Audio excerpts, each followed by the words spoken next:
Okay, game. So, good afternoon, grade 12. Ayan, late na naman tayo as usual. At di naman ganun. Madali lang yung topic ngayon. For me, madali lang. Okay? And yung week 6, madali lang. And I remind yung pinapagawa kong activity last time, yung stick, wala pa rin nagpapasa. So, parte yun ng performance task nyo. So, malaki yung puntos nun. Kaya, gawin na and magpasa. Okay? So, topic natin ngayon is pressure and density. Ilang beses ko nang na-discuss yung ibig sabihin ng pressure, kaya I hope alam nyo na yan. Ha?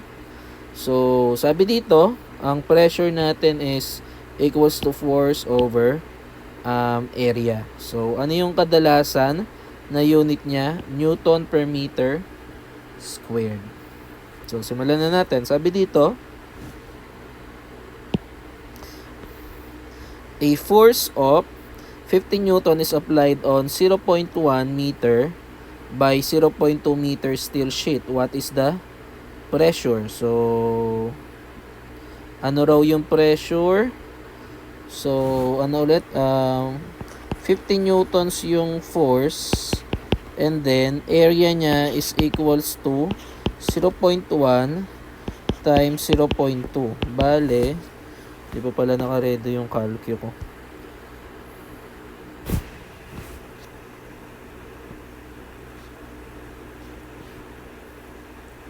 Ayan, 0.1 times 0.2, 0.02. 02 meters squared. Ito, Newton. So, simple lang. Pressure is equals to 50 Newton divided by 0.02 meters squared. Double check ko lang yung sagot dito sa book. So, ang sagot ay, check na natin, 50 divided by 0.02. Ayan, 2,500 Newton over meter squared or 2,500 Pascal. Okay, so yun yung final answer. Napakadali, di ba? Next, a cork with a mouth of a cylindrical glass contain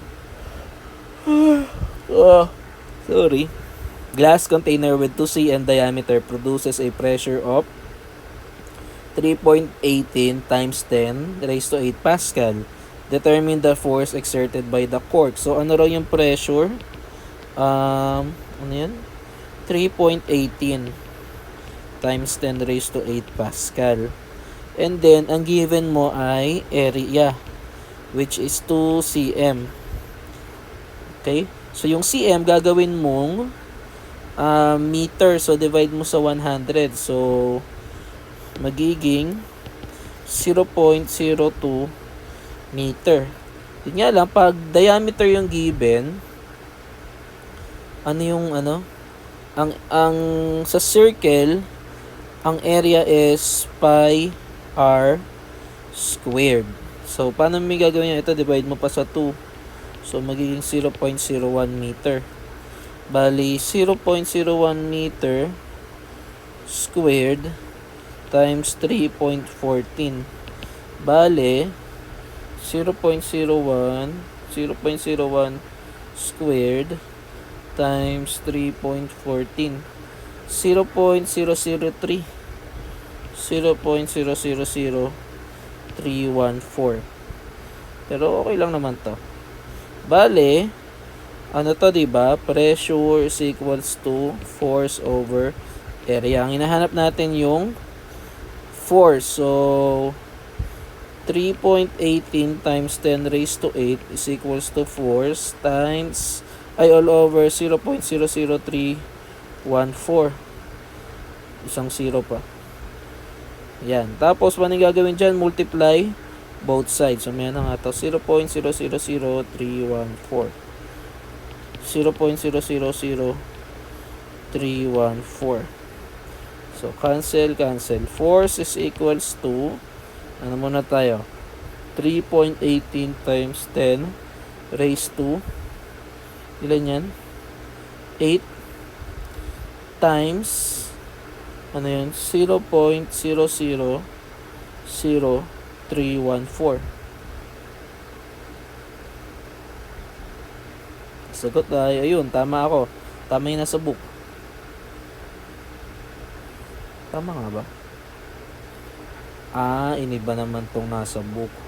Sa book, raised to 6 lang. Dito, naka-raised to 8. Kaya tama lang din. So, ano sagot? 900... Ay, hindi. Ano ba to? 99,852 Newton. Okay? Newton. 852.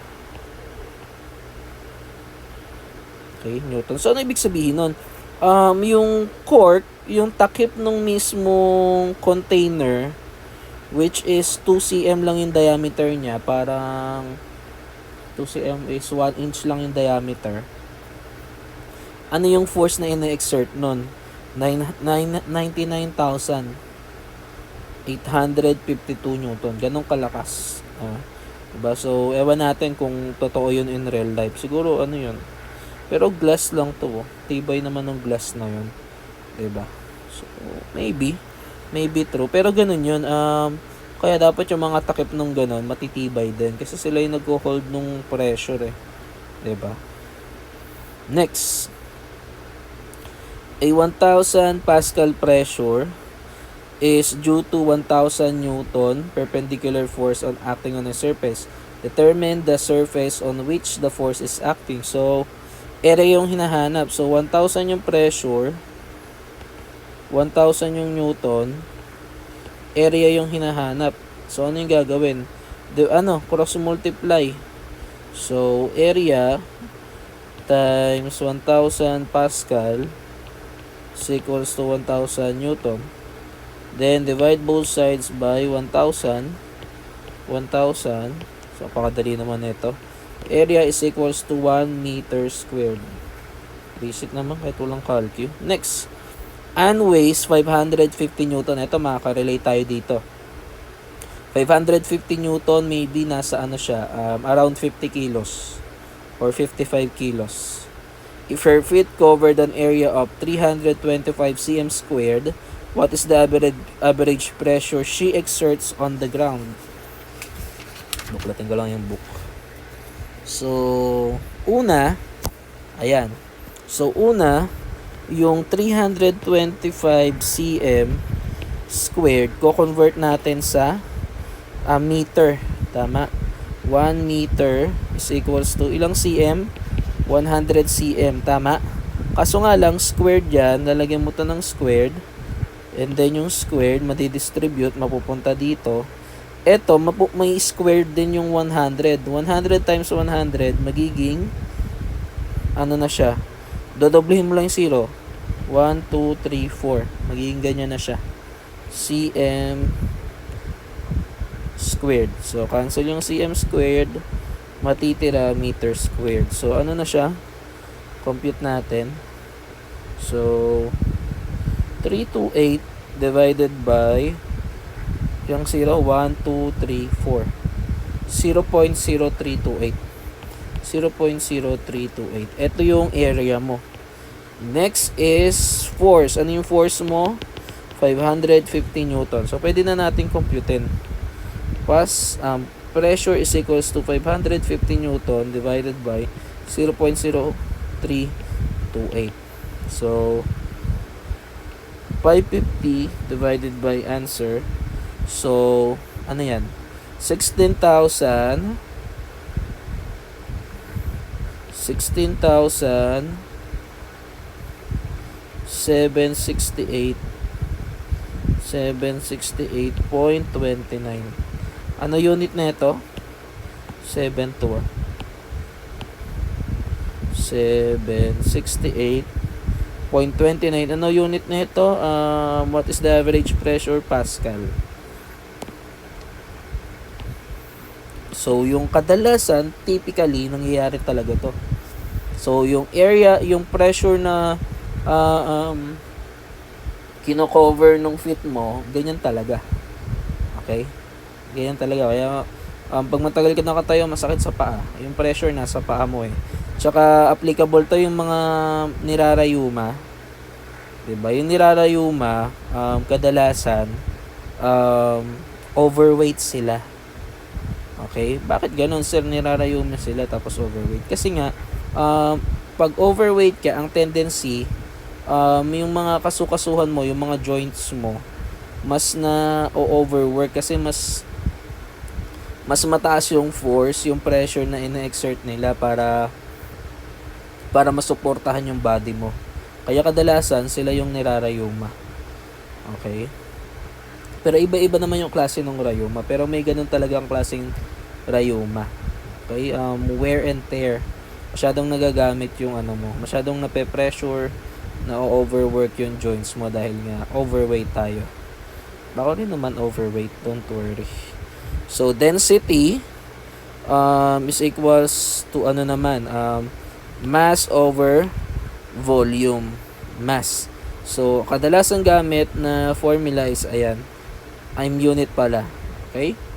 So, kung kanina area, ngayon naman volume yung gamit natin. Sa inyong mga different kinds ng density. Okay? Sana maikli lang to para makapag-upload na ako. So, una, sabi dito, a certain material has a volume of 100 cubic centimeter. So, may volume na tayo. 100 cubic centimeter. If its mass is 10 kilogram, what is its density? Diba? So, dito sundin natin. Tingnan nyo kagaya dito, kilogram meter cube. Dapat, yung ito, i-convert mo sa meter cube. So, paano gagawin mo dyan? I-multiply mo ulit dun sa 4 na 0. Hindi lang 4 na 0 to. Ano na to? Cube na eh. So, 6 na 0. 1, 2, 3, 1 million na. Okay, 1 million na to. Okay, so ano na magiging value niya? 0.0001 cubic meter. And then yun na yun, maksosolve mo na yung density which is 10 kilogram divided by 0.0001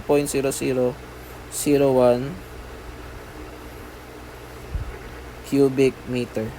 Cancel. So, ito move lang yung 0. Ilang beses? 1, 2, 3, 4. So, 10 tapos 1, 2, 3, 4. So, 1, 2, 3, 4. So, 100,000, unit? Kilogram per meter cube. Ganun lang kadali. Okay? Ang lang dito class, magko-convert ka talaga. Pero kung tutusin, madali lang yung sinosolve natin. Kasi tingnan nyo, isang step lang yung formula. Diba? Next, ilan ba to? 4. Ito, yung Earth naman is, ayan daw yung mass niya. Ano to? Raised to 24. And its average radius is 6,380 kilometers. So, ang volume natin ay 4 cube pi r raised to 3. So, 4 over 3, 3.14 times, ano yan? 6,380 kilometer cube.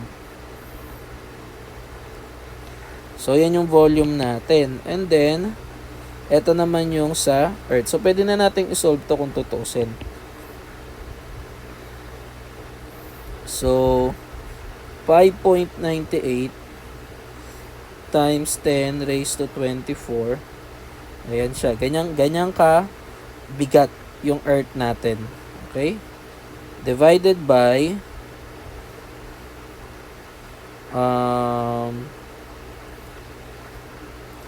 4 divide 3.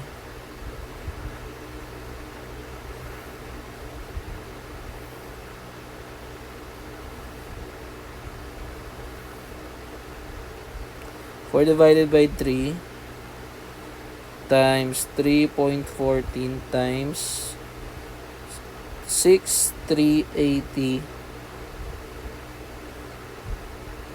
raised to 3. Ayan. So, ilan yan? Ilang zero yan?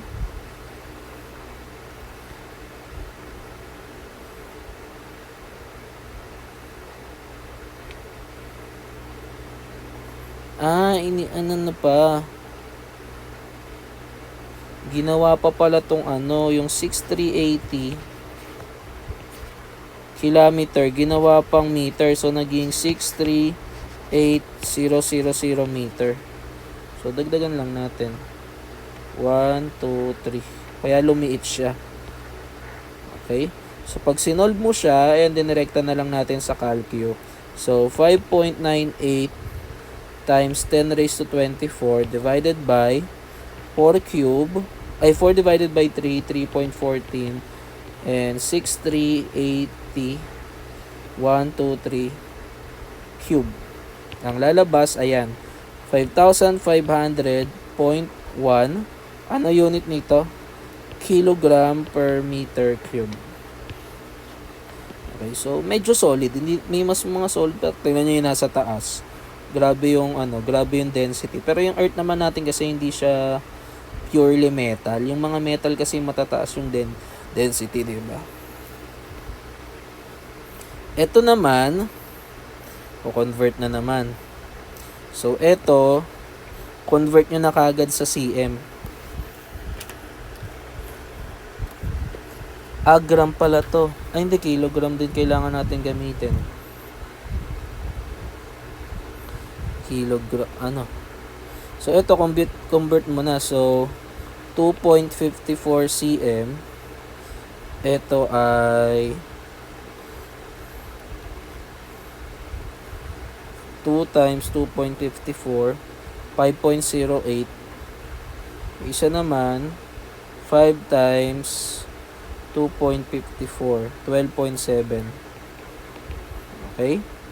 So, yung volume natin ay 2.54 kasi lang to cubic lang to kaya ganito lang. Multiply mo lang yung length, height, tsaka width. Okay? So, yun yung formula niya. Sorry pa, baka hindi nyo pala alam yun. So, 2.54 times 5.08 times 12.7. Ano na siya? 163.87 cubic meter. Kaso nga lang, cubic centimeter. Yun nga lang, kaso nga lang, ko-convert natin sa meter cube. So, di-divide mo pa sa 1 million. 3, 4, 5, 6. So, 0.0001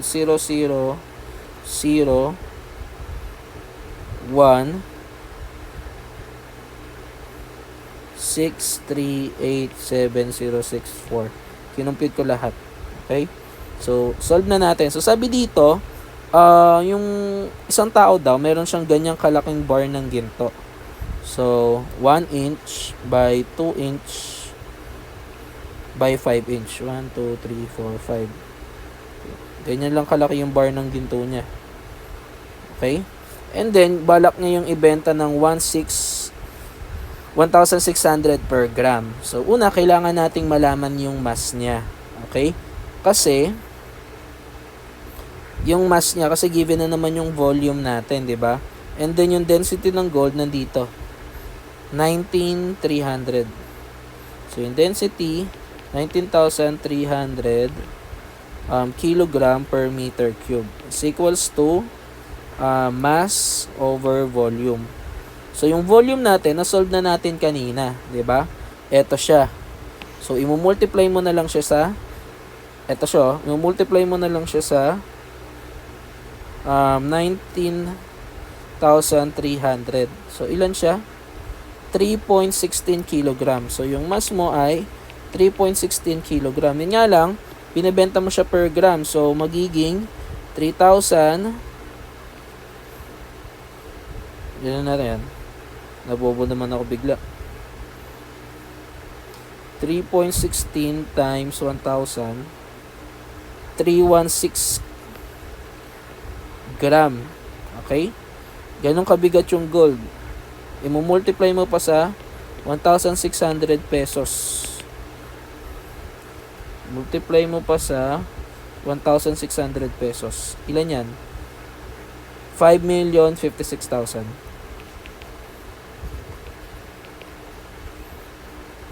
pesos.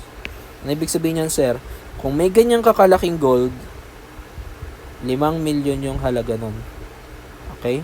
So, ganon kalaki yung gold na yon. Ganon kalaki yan, sir? Siguro hindi naman makitid pa sa mahaba lang siguro sa iPhone 5. Tapos, lapad niya 1 inch. Ganon na siya. It's 5 million worth. Ganon kamahal ang ginto ngayon.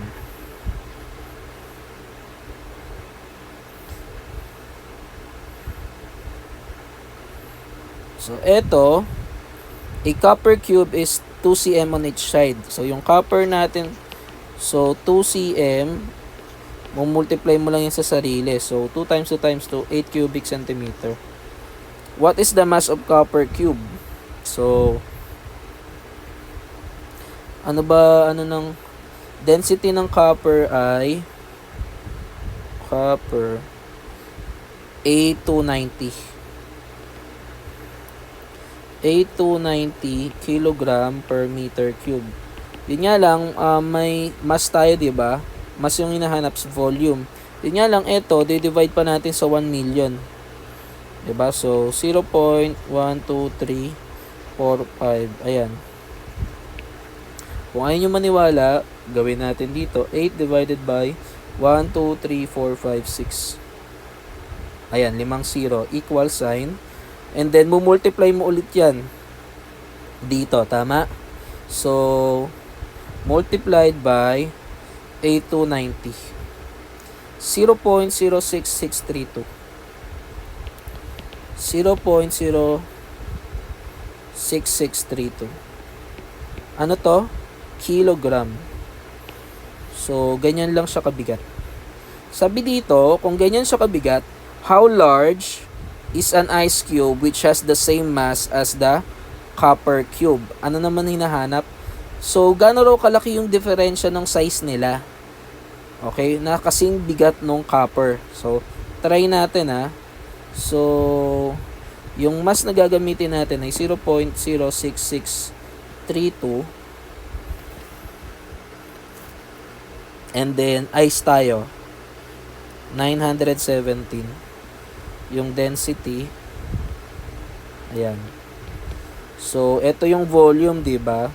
So, pag nilagay mo dyan, mapupunta dito yung volume. So, 917. Ito, di-divide mo sa 917. So,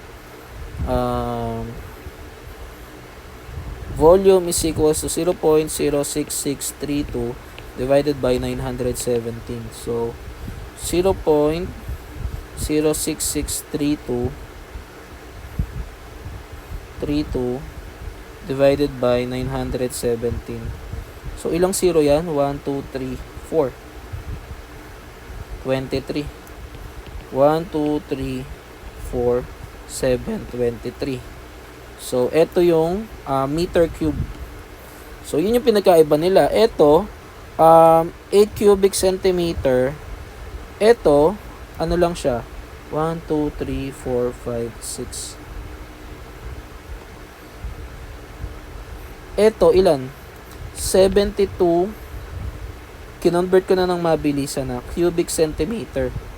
Diba? Parehas lang sila ng bigat. Kaso nga lang, less dense kasi yung ice. Diba? Less dense kasi yung ice. Kaya, ganyan yung nangyari. Ayun o, less dense yung ice. Kaya, 72 cubic centimeter. Kasing bigat lang nung 8 cubic centimeter sa copper. Okay? Mas malaki talaga yung ice kasi less dense siya. Hindi siya puro. Hindi kagaya ng copper, ganyan lang kaliit, pero mabigat. Diba? Okay? So, yun lang. Para mabilis tayo makapag-upload. And maraming salamat. And God bless you. Great.